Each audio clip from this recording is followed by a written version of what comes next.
Okay, it is March 3rd, 2007. This is Chris Bombaro, and I am interviewing Dr. Stephen Hahn in regard to the Dred Scott case. Dr. Hahn, how did the Dred Scott ruling in 1857 change the political situation in the antebellum U.S.?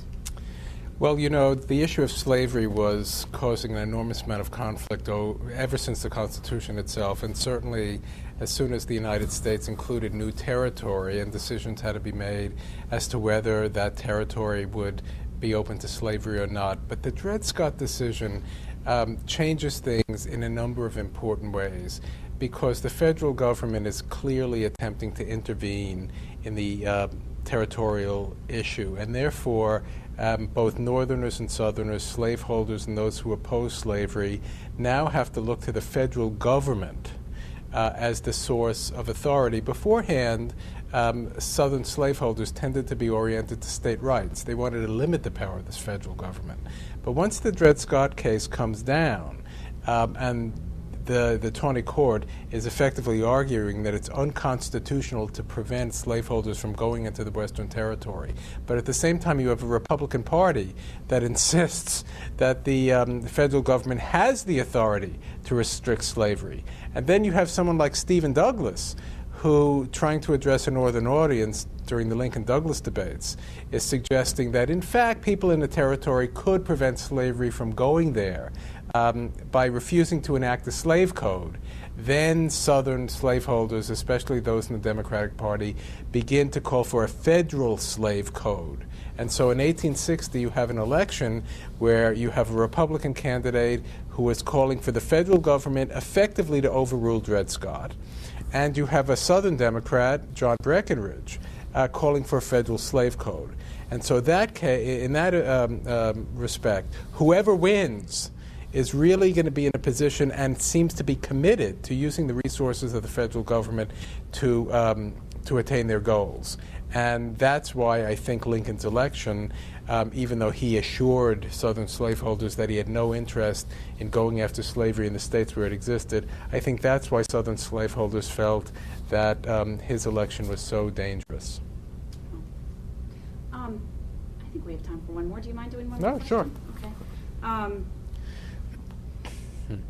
I'm actually interested in the first question myself, or maybe the last question actually, which was, why did so many Southerners support slavery when relatively few Southerners owned slaves?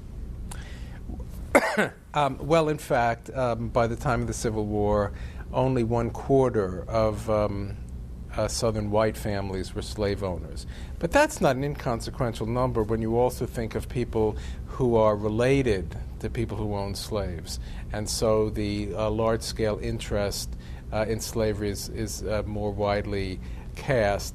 But I think part of it is to recognize that, you know, people who are born into a society tend to accept the way things are until something better is presented to them. In a sense, people who didn't own slaves in the South weren't all that different from many ordinary Northerners, especially many ordinary rural Northerners, except that they lived in states where slavery was legal and it was central to the way in which that society was organized. And I think a lot of white Southerners came to feel that in one way or another, slavery and slaveholders protected them from certain things. It made it more likely that they would own land. It protected them from being more involved in a volatile market economy. They looked to slaveholders, big landowners, as people who could do favors for them, who might even promote them in a patronage kind of way. And so also it's important to recognize that because slaves were the working class in the South, it meant that even poor white people were not mostly going to be exploited by rich white people. They may not like rich white people, but they didn't feel that they were the object of their direct exploitation. And I think slaveholders try to argue that if slavery ended, that those protections would end as well. And in a way, what they said was true, because in the aftermath of the war, large numbers of these non-slaveholders become involved in the cotton economy. They begin to lose their land. They begin to become tenants and sharecroppers like African Americans were. And so the argument is that slavery protects all white people, regardless of their social status. To prevent them from being poorly paid. Right, exactly. To prevent them from being part of the working class. Okay. Thank you very much, Dr. Hahn. You're welcome.